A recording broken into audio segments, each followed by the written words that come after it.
Well, all the auditory to take place again, to come in.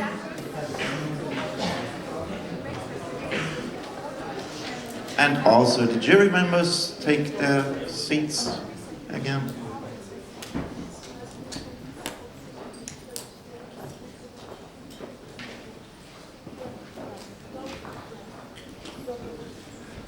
Well, then we'll come to the final of the finals, and we start with 2 minutes time for preparation of the reporter.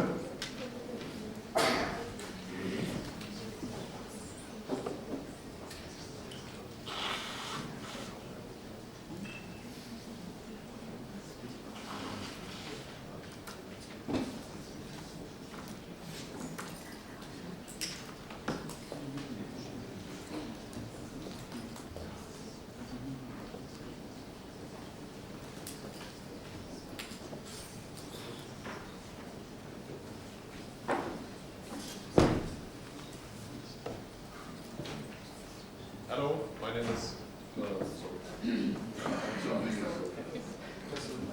I forgot to introduce. The reporter will be Thomas Konalik from the team Blue Shift, and he's going to present us Magnetic Levitation problem number 9. And the opponent will be Emma Ingendorf from Mercus Elite, first row. Erste Reihe. Okay. Okay. Thank you. Then we can start. Okay, right. So, hello, my name is Thomas Konalik. I'm from Team Blue Shift, and I'll be reporting on problem number 9, magnetic levitation. Let's first of all have a quick look at the task. It states that under certain circumstances, the flea of a magnetic stirrer can rise up and levitate stably in a viscous fluid during stirring. Investigate the parameters. What? Okay. Investigate its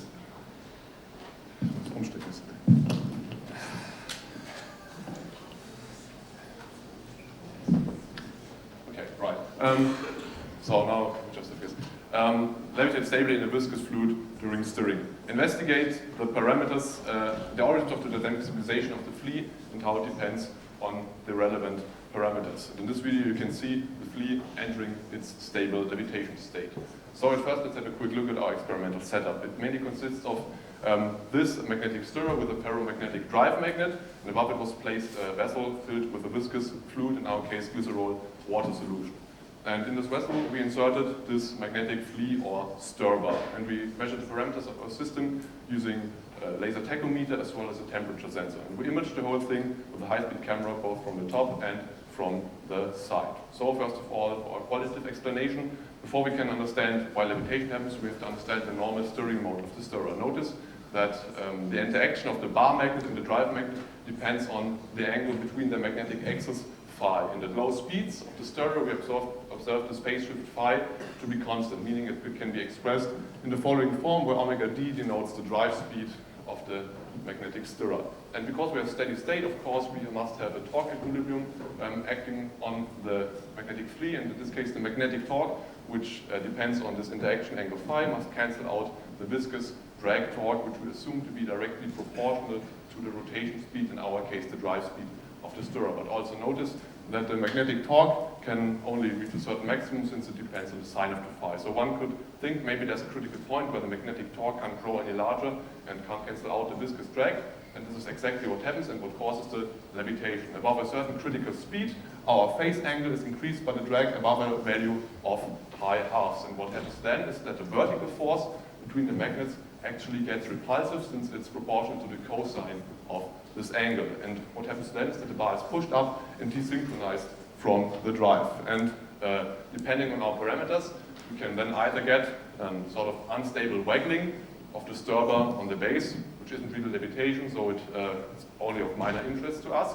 But with the right parameters, we can achieve stable levitation. Although we have to distinguish here between a levitation to which the transition is sort of smooth, meaning we can increase the drive speed very slowly, effectively maintaining a steady state at all time and then getting spontaneous levitation. On the other hand, there's so-called forced levitation, meaning we can only achieve it by inertial effects, meaning rapidly cranking up the drive speed.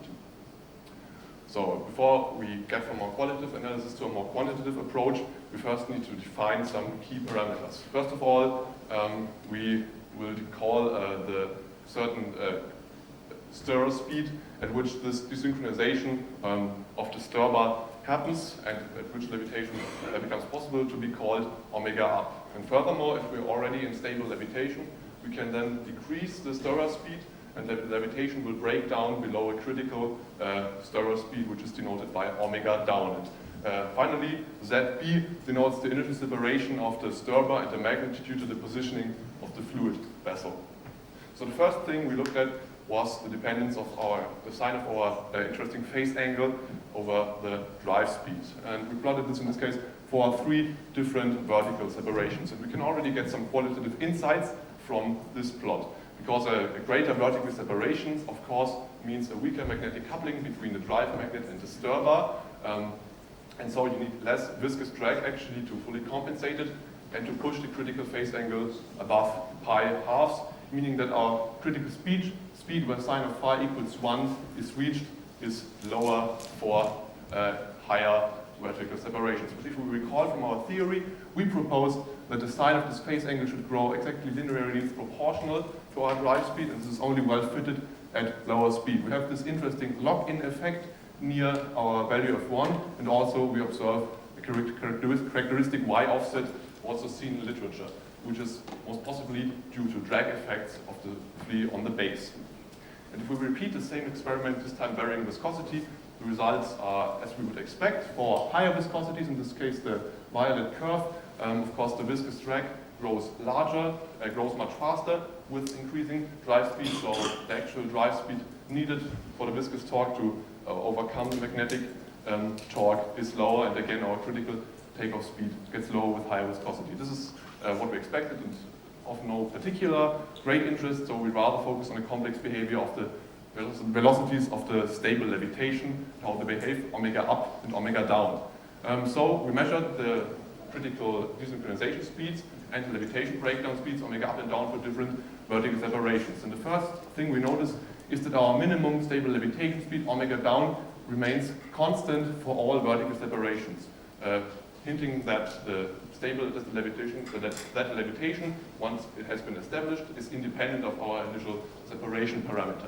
But you can see that omega up, the red curve, is generally not equal to our omega down, meaning that there are some interesting asymmetries in the start and breakdown of our levitation. First of all, for low initial separations, we get a sort of hysteresis behavior, meaning we can, if we increase our stirrer speed at first and get past this desynchronization speed, we are then in this levitation regime, but now we can actually decrease the stirrer speed below the speed at which our levitation originally started and still achieve stable levitation because we are in this regime and have not yet reached omega down. On the other hand, for higher separations, this effect inverses. Our desynchronization speed omega down is now actually lower than our minimum stable levitation speed, and one can clearly see from that we can't achieve a smooth transition into levitation by slowly increasing the speed because we would be in this radially unstable regime where the bar gets pushed out. Instead, we have to rapidly increase our drive speed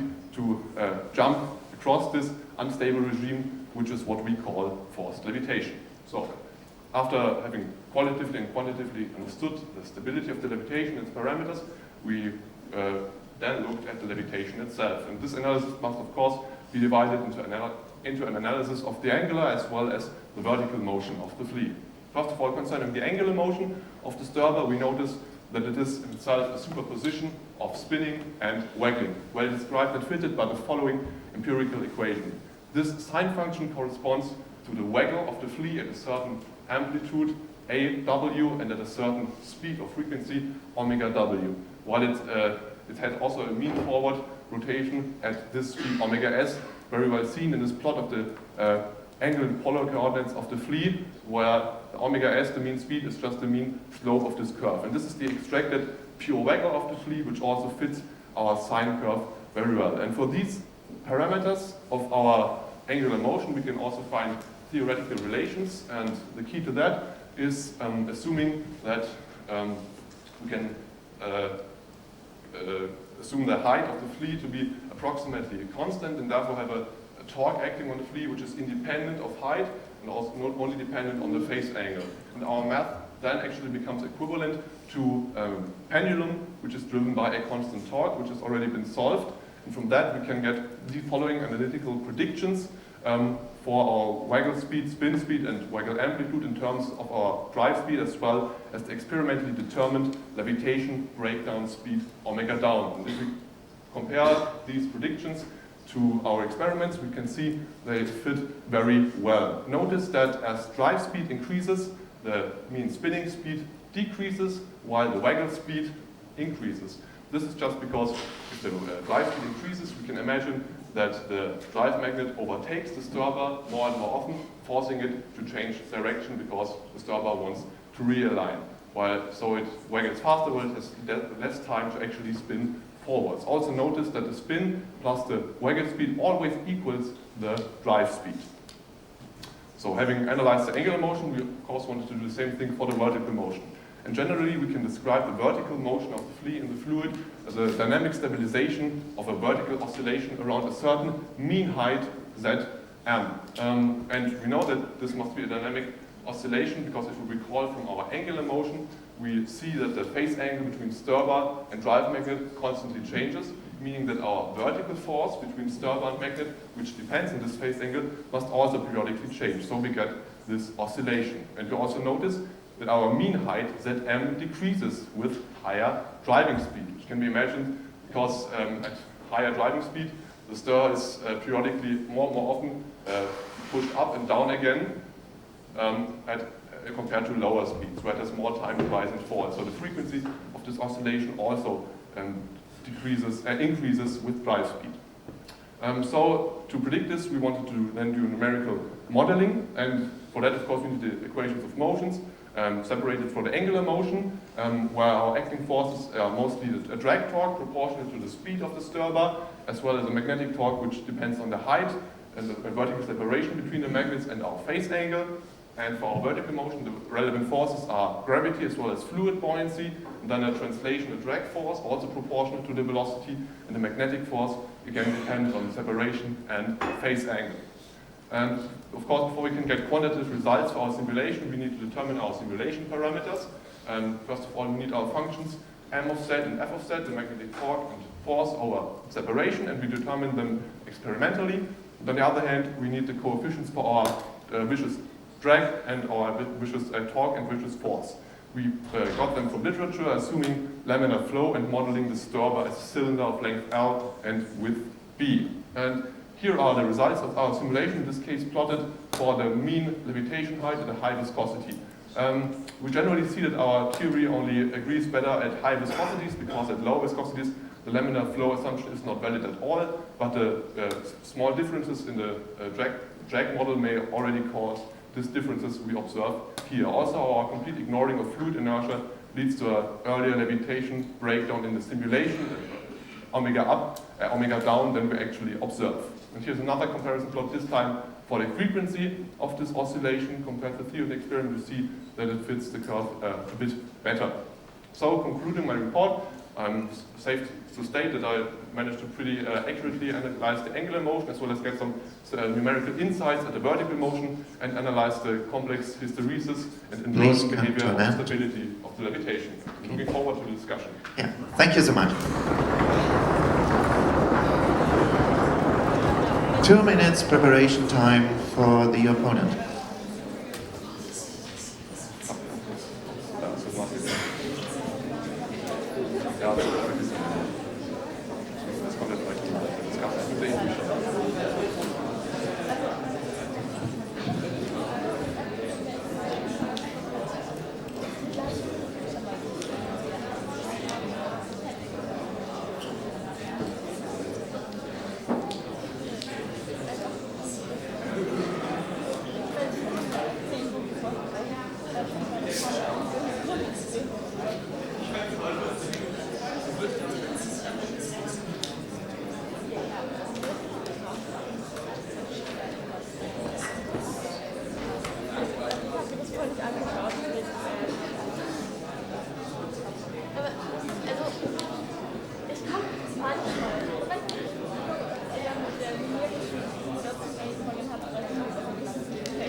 Well, the opponent is ready to start.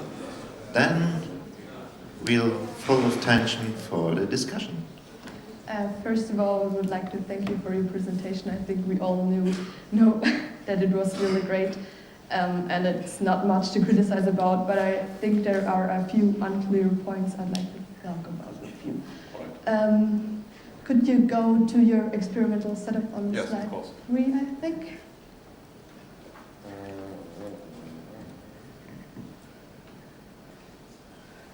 Yes, here, okay. Yes, you said you used a temperature sensor, but in your remaining presentation you didn't name the temperature at all. Was it like for the viscosity? Yes, absolutely right. It was in order to maintain a constant viscosity. It was just to check. I mean, I didn't have a flow heater or something to keep the temperature constant, but it was just to check that the temperature didn't vary too much, so we wouldn't falsify our experiments. Because the viscosity you varied with the glycerine water solution. And it was like to control that the temperature stays the same. It's quite highly temperature dependent, so a deviation of 2 degrees will already be not too good for your results. Yeah. Okay, thank you.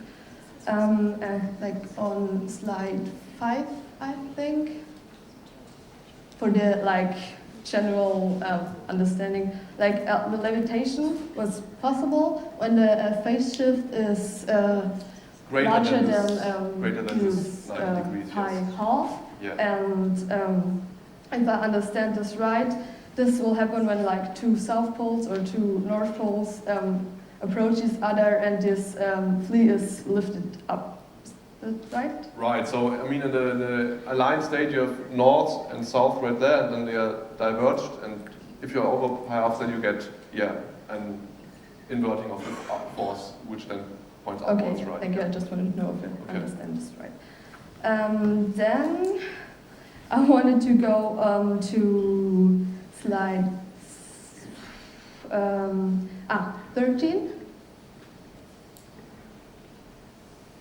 Yes?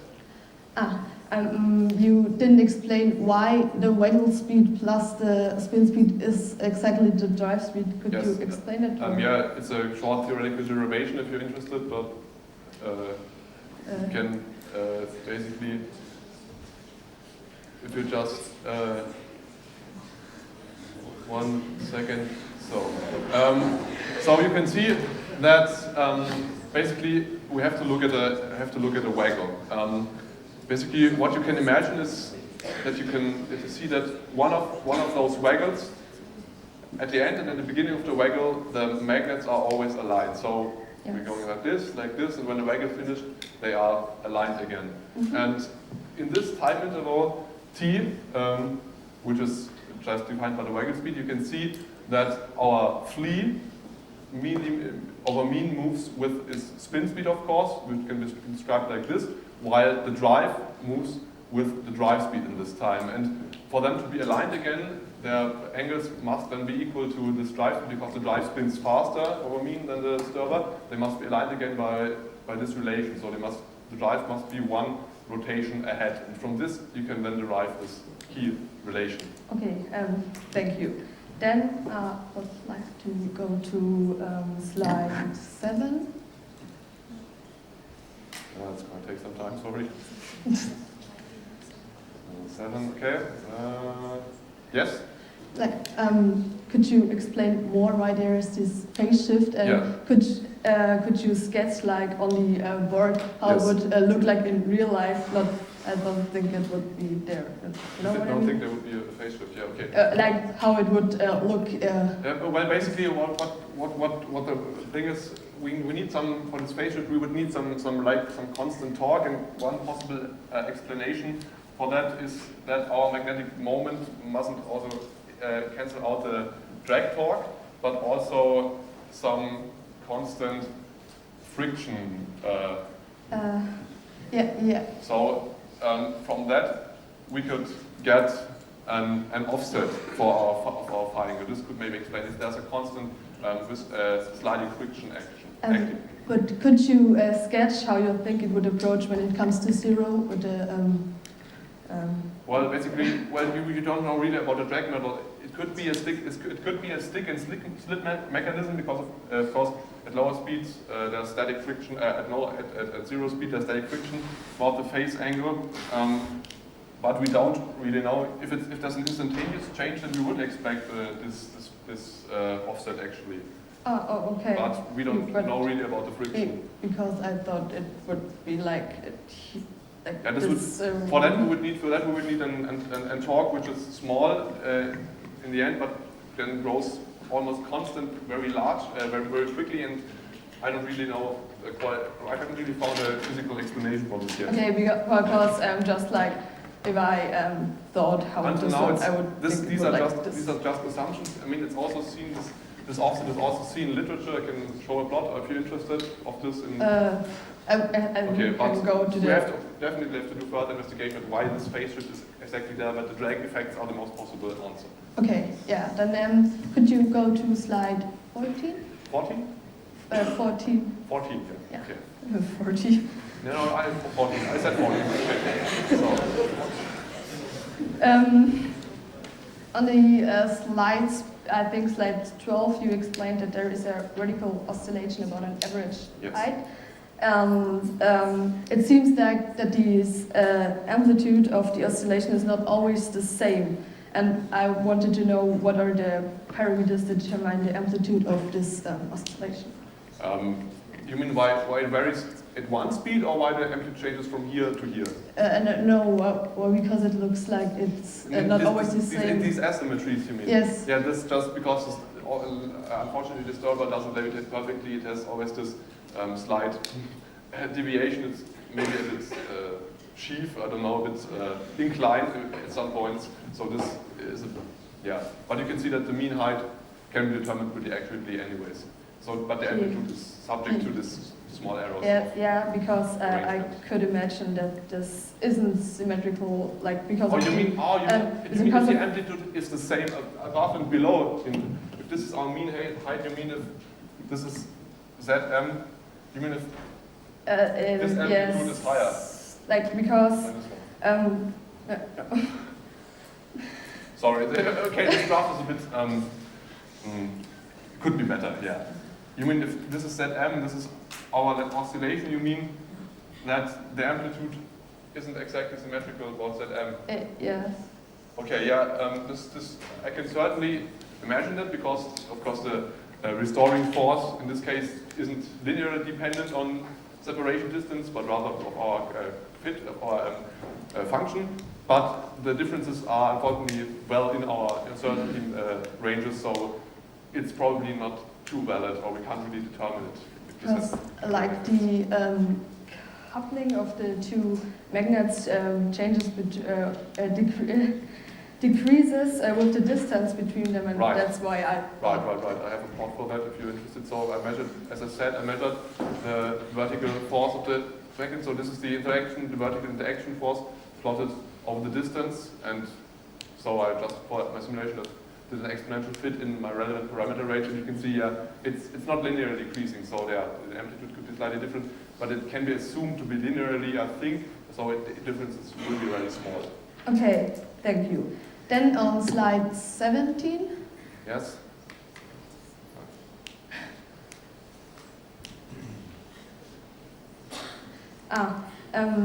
Why are there better agreements at high viscosities, and why is this deviation like this systematically? You know what I mean? Yes. Yeah, the reason for that obviously lies in the drag model we utilized. We used Stokes drag, which is proportional to velocity, which is of course only valid for laminar flow. And the rotational, in our case, the rotational Reynolds number for our system at high viscosities, and the maximum speed lies at around 30, and we know that for rotational Reynolds numbers, the transition to turbulent flow is around at 60, so this is maybe okay, but for our vertical movement, the Reynolds number is in a somewhat turbulent regime, so this is the main reason so that drag model doesn't completely model the because here you say that at low viscosity, the laminar flow assumption isn't valid at all, and on slide 18, like for the 18. Yes. for the not 18 for the 18, frequency. sorry, that's sorry, that yeah. big. Why does this laminar flow assumption doesn't have a significant impact on the frequency like it does on the Well, other? this may one reason could be that the frequency isn't that much affected by the flow. So what we observe in simulations is that one of the main factors of drag on the oscillation is that it dampens the amplitude and it smooths it out. But it, yeah. Okay. It could also be that the differences, if you change the viscosity and amplitude, aren't really relevant or aren't really that big that you can see great differences here. Yes. Okay, and on slide 16, I think. Could you explain how you determined MSET and FSET experimentally? Yes, or, so this is just, you see, was like a construction where we put the flea in this little hull and then inserted it on like a screw where you can some kind of screw system where you can precisely control the vertical separation and insert it onto just a normal scale and then Waage, read what you read out, and this is a sort of makeshift torque sensor where this can turn. There's a ball appearing here. This is a force sensor, and then we decrease the distance and measure the force at which the stirrer pulls in this direction, and with the distance of the lever you can then calculate the torque. Okay, thank you. I guess your presentation was really well. I wanted to say that again because I didn't have much to criticize about because there wasn't much. Yeah, thank you for your discussion. You brought up some very good points.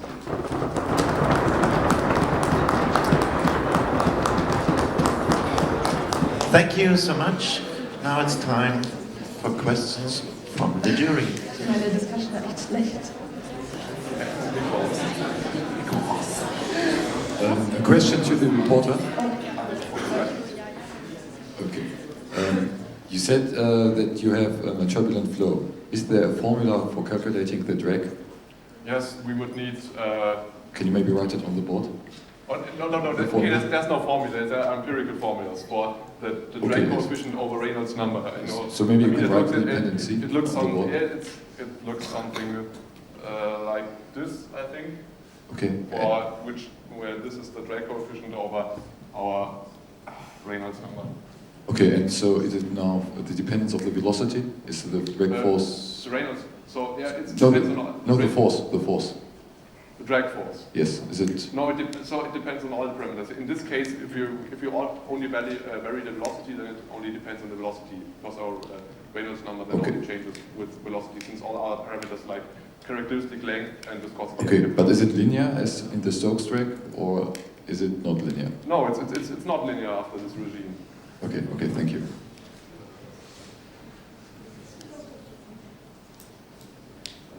A question to the opponent.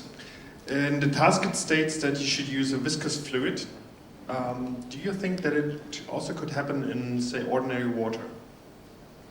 No, I don't think so.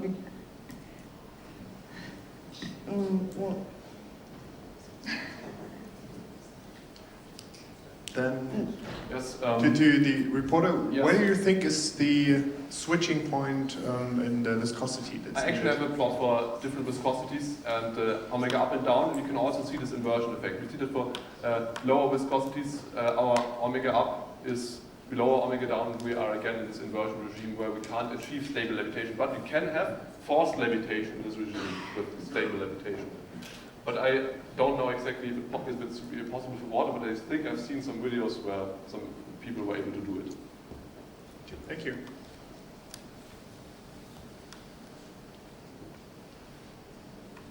Other jury members? No questions left? Well, then it's more time for Walid to take a grade, and all the other jury members too.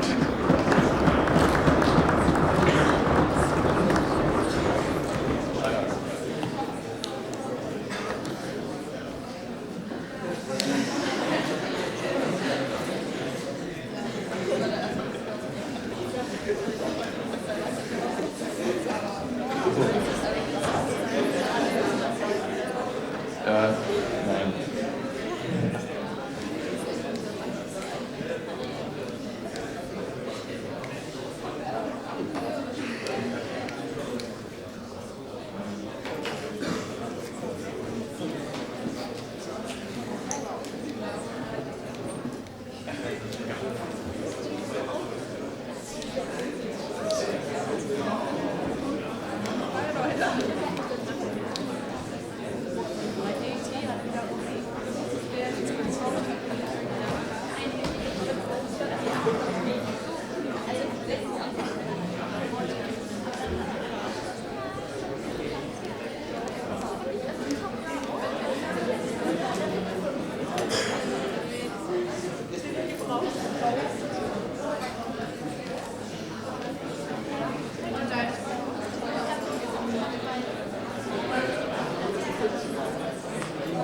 Every jury member had found a decision? Well, then we'll come to the last votes from the last fight, and the first for the reporter. Please show up your marks. 9, 9, 9, 10, 10, 10, 9, 10, and 9.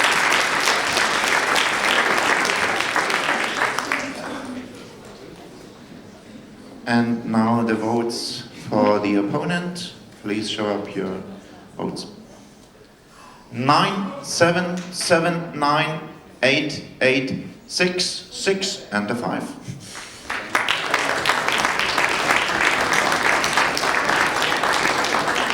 Well, my job is done, and I'll give the mic to Flo. 5 minutes break, but